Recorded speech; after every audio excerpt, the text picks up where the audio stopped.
NBA 2K19 tutorial number 10. Today we're gonna do a detailed study of another unstoppable money play that actually uses techniques from tutorials number 5 and 7 that I've showed you. So if you haven't seen tutorial number 5 and 7, try to review on those.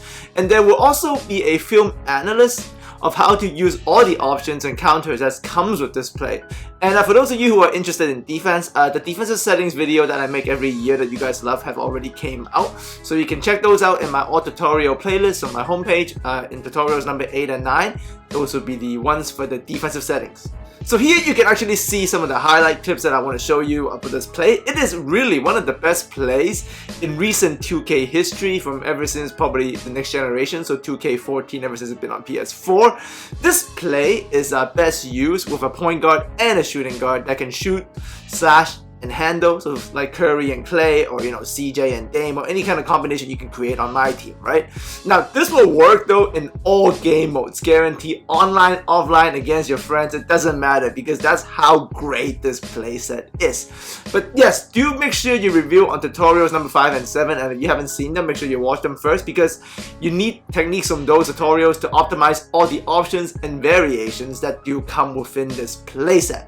So let's begin by taking a quick look of what does the whole play look like if I ran it to the end. Now you never want to do this, but I just want to show you what it looks like. So it starts out with the ball handler in the middle. I call it for CJ. Horns formation, he loops up top, and then he goes into the post, and then he comes back out from the elevator. And if you get him the ball, the opposing guard will clear to the wing, and then you bounce pass to the center. It's a low post play. If you ran the whole thing, it takes about 19 seconds, and it's a kind of average low post pace if anything, but we're going to change it up. So let's look at these deadly variations. So the first option I have is going to be the triangle, or Y if you're on Xbox, the flush cut option. So what you're going to do is you're going to pass to the elbow big man that's on the far side when the wing starts running. So I call the play for Dame here. So when Dame starts running, you pass it to the far elbow big right away.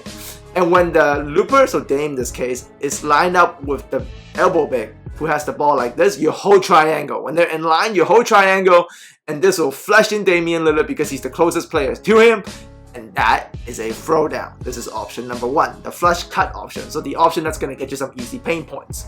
So here I brought up the ball with CJ, called it for Dame, and I was a little bit late. See, I was a little bit late on that flush cut, but it still works because it's so effective, right? But make sure you do pass to the elbow big when the wing starts running, and then you hold triangle right away when the cutter is behind the elbow big who has the ball. That's when it's most effective. Now here's the other option, the elbow entry icon receiver control that you learned from tutorial number 5. So CJ has started running, so I'm going to enter the ball to the elbow big, so that's Nurkic, elbow on the far side, the clear side. I'm going to tap R1 so the icon comes up, and then I'm going to hold the icon of the cutter, so in this case it's circle, so I'm going to control CJ here. You see, I have control CJ here because the blue circle is on CJ, it's no longer on Nurkic. Nurkic doesn't have a blue circle. So I'm controlling CJ here, running to the wing with turbo, and Nurkic is also following me. He gives me kind of this pitch off pass, and it gets me a wide open free ball. That is the IRC control that you learned from tutorial number 7 that I have applied to this play. So you can see it here again, we're running the same kind of control scheme. Get the ball to the elbow big when the cutter starts running. Get the icons up by tapping R1. Hold circle. After you tap R1 to become CJ, let go of circle to pass. And if they close out on the free, blow by them, easy finish. And make sure you're running to the wing, so you're going to push the left stick to the side you're running to. So same thing, as CJ begins to run, get the ball to the elbow big, tap R1, hold circle, push the left stick to the left because I want to run to the left wing, shoot that free ball, swish bomb all day. And also, please learn the layup triggers from tutorial number 6 also if you want to run this option. See, I'm running the IRC again, they close out on the free, but they attack close out so hard, I'm just going to reverse layup on them. But you gotta learn the layup triggers, alright? So here's another option, what I call the elbow drive. So this time you don't enter the ball to the elbow big. When the wing starts running, what you're gonna do is you're gonna drive around the shooting guard. So I've called a play for CJ, so I'm gonna drive around CJ going to this side. This is what I call the elbow drive. And then you're gonna kick it to the looper. Now that's deadly. Watch what I did here. This is also a very deadly option. This works especially well online if you run it this way. So you see, I call the play, and I'm going to drive to the other elbow where the looper used to be, and I'm going to kick it to him because he's going to finish that entire cut along the entirety of the 3-point line, going for a loop cut. 2K defense is very bad at defending loop cuts. This is what a loop cut is, right? So you do this, drive right at him, turn the elbow, kick it to him. If they close out too hard, attack the hole. Make sure you learn the layup triggers from tutorial number 6. You can see it again. I've called a play, punch loop through 5. It's a low post play for your center. And there's sometimes if you drive to the elbows that you can pull up. I missed it there, but that's still an open shot, right? So you can see it again. Punch loop through 5 for your center. Wing starts running, dribble across, kick it back to the opposite side, wide open shot, swish bomb. So all 3 of these triggers really, the elbow entry going into the flush, or the elbow entry going to the IRC, and also the opposite elbow side drive, kicking it out to the shooter off kind of like a double horns flare. It all works great, really. But what happens when they fail? That's the big question, right? But if they fail, it's fine. Because you could be in I suggest you be a pace freelance, like a 401. If it fails, just run a side pick and roll right away. Because your screening big man, the play you call this for, is going to be on that side anyways. So as you call it, if anything fails, like I'm doing the elbow drive and obviously it failed, I'm just going to call Lurkic up for a pace, for a pick, send me to the sidelines, and then I'm going to use my layup triggers, or I can pull up. I can do whatever. But the point is, if any of those actions fail, like the flush cut, the IRC, or the elbow drive, if it fails, don't panic. Just immediately go into a freelance side pick and roll between the guy who catches the ball and the center, who is the big man you call the play for, and it's gonna work out. Obviously, you're gonna make the right reads. You're gonna see if it's gonna be a clean roll or which layup trigger you want to do. So that's why I suggest you watch tutorial number 6 if you haven't to learn the layup triggers. But once you get that down, really here, you can see this is a failed IRC control, so it failed. So whatever, I'm gonna call for the pick and I'm gonna run the side pick and roll. That's what makes this play so good. And I reversed it there, so that's a nasty layup trigger. And sometimes because there's so many buttons to push, you're either pushing Y or triangle for the flush or tapping R1 and R2. If you click the wrong button and you flush the wrong guy, fine, relax. You're in pace freelance. The ball's on the side already, the big man's in the right position, call for a pick and run through it. Nothing is deadlier than a side pick and roll in this year's 2K. So really, this final cleanup part where if, those 3 triggers fail, the flush, the IRC, or the elbow drive fails, and it goes out into the pick and roll, that's what makes this play legendary. Because it's so smooth. You're going from 3 really deadly things and ending it with a bailout option, really. But the bailout option is also one of the best ways to attack in the game. So literally, it's 4 things of very deadly offense in sequence, called by you from one to the next, and if you find the right one, you're gonna score. So here's some settings that I want to show you to learn how to set up the play, but make sure you watch tutorial number 7 if you want to learn how to set up playbooks and things like that. So this play, like I told you guys earlier, is in the Pelicans playbook, and you can buy that playbook on my team, then you'll be able to use it. It's a low post play, so it's punch loop 2-5. So if you're on my team, make sure you have centers that have post up low plays. You can do that. You can check on 2kmtcentral.com to check, but it's a low post play, all right?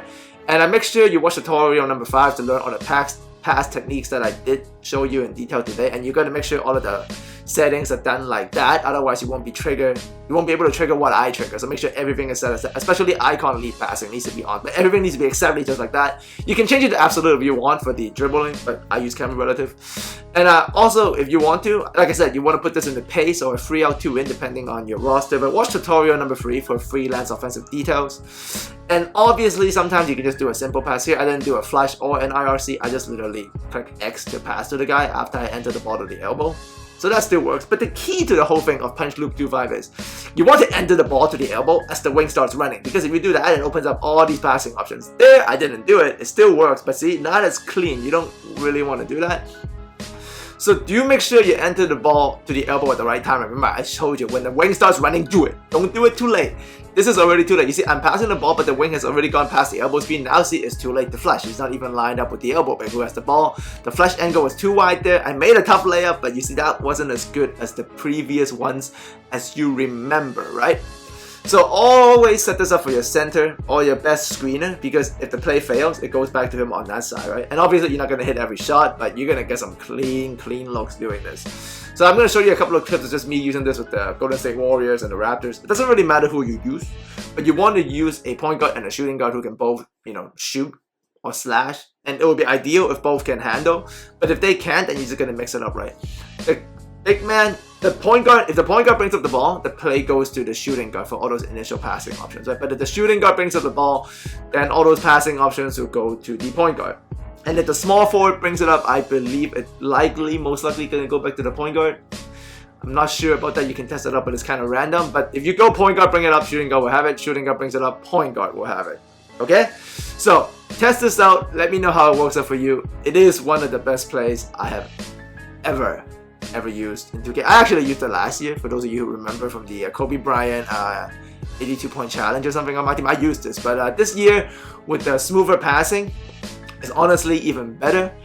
I suggest don't just run the IRC and the flush options. The elbow drive option is also very deadly. Like, that's a very old 2K technique that I've been using forever.